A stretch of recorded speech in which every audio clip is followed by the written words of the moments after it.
اور ماں کے دل سے جب دعا نکلتی ہے اس حال میں بیٹے کے لیے، تو اس کو اللہ تعالیٰ تک پہنچنے سے کوئی پردہ روکتا نہیں،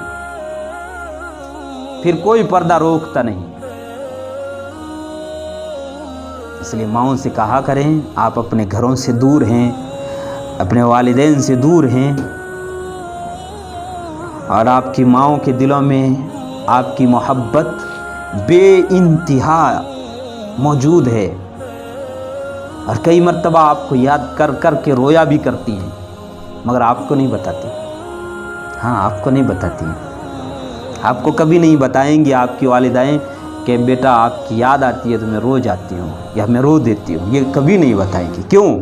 تاکہ آپ نہ روئیں، آپ کا اتنا خیال کرتی ہیں۔ اس لیے ضرور انہیں یاد دلاتے رہا کریں کہ اماں ہمارے لیے دعائیں کیا کریں۔ جب وہ آپ کے لیے دعائیں کریں گی تب آپ کو توفیق ہوگی محنت کرنے کی، تب آپ کو توفیق ہوگی دعائیں مانگنے کی، تب آپ کو توفیق ہوگی قرآن کریم یاد کرنے کی، قرآن کریم کی تلاوت کرنے کی، تب آپ کو توفیق ہوگی اللہ کا ذکر کرنے کی، تب آپ کو توفیق ہوگی رات کو اٹھنے کی، تب توفیق ہوگی آپ کو روزے رکھنے کی۔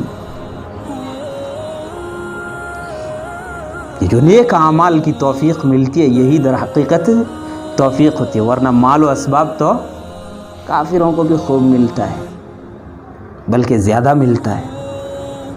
تو ضرور انہیں یاد دلایا کریں۔